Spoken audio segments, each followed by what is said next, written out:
Good evening, ladies and gentlemen. I'm looking for a good time. And I am here with your buzz off. Welcome to Retrospective on the CBC.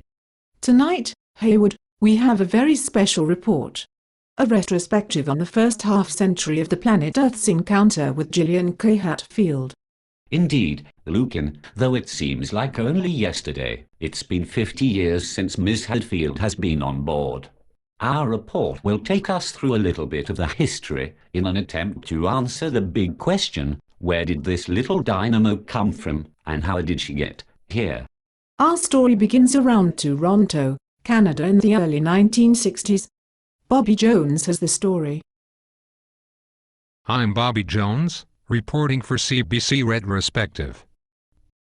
It's 1960, and we are in the backwoods of Ontario, Canada with a surveying team.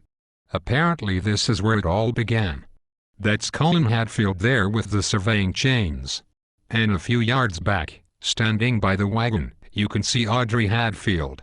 She's bringing cucumber sandwiches to the hard-working men. Gillian and Audrey are the parents.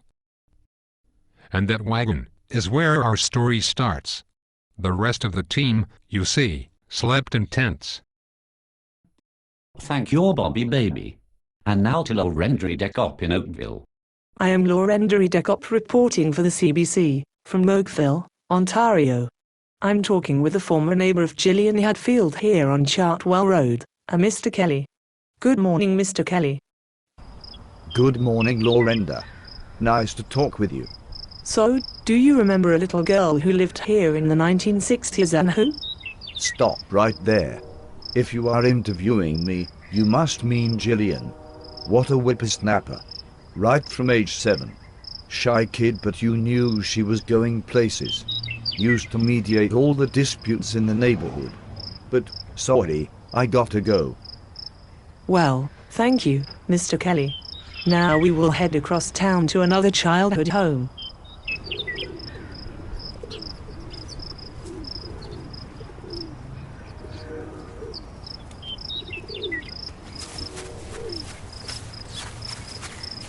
Hello.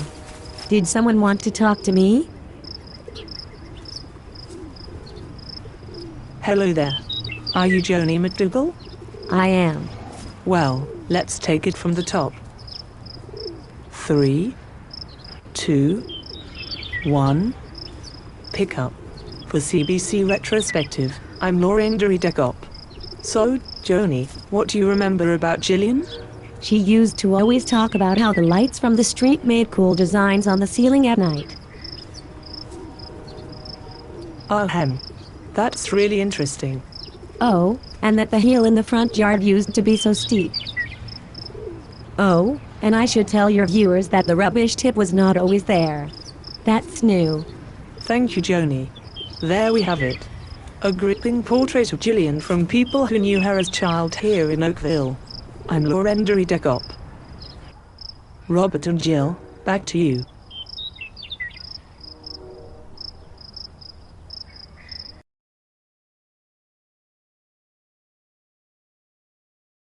Thank you, reporter in the field.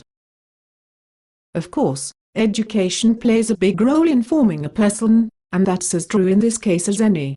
We were fortunate enough to visit Gillian's high school and talk to folks about the mark she made there.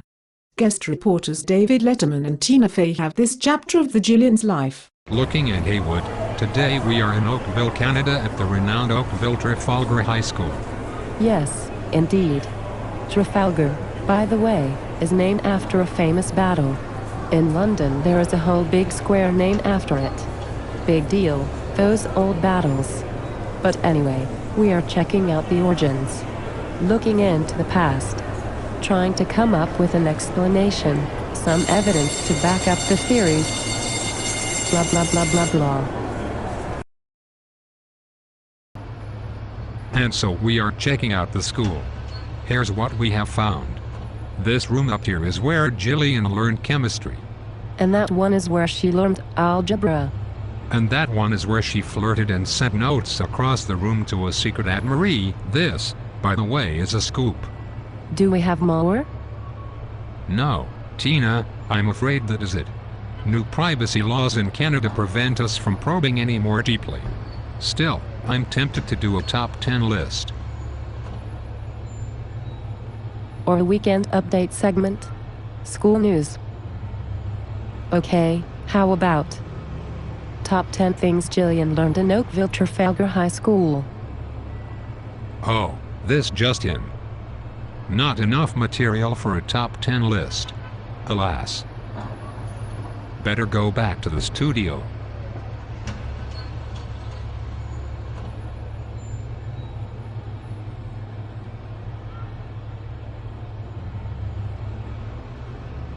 Thank you, David and Tina. You done did good. At the end of that illustrious high school education, Hatfield went on to pursue her interests in marine biology in the Caribbean. David and Tina went there to continue the story.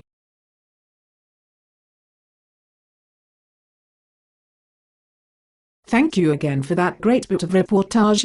Next stop, Hayward, on the Odyssey was Kingston, Ontario. No Speedo-clad gents there, I'm afraid. Our CBC reporter took a tour looking for traces of Gillian.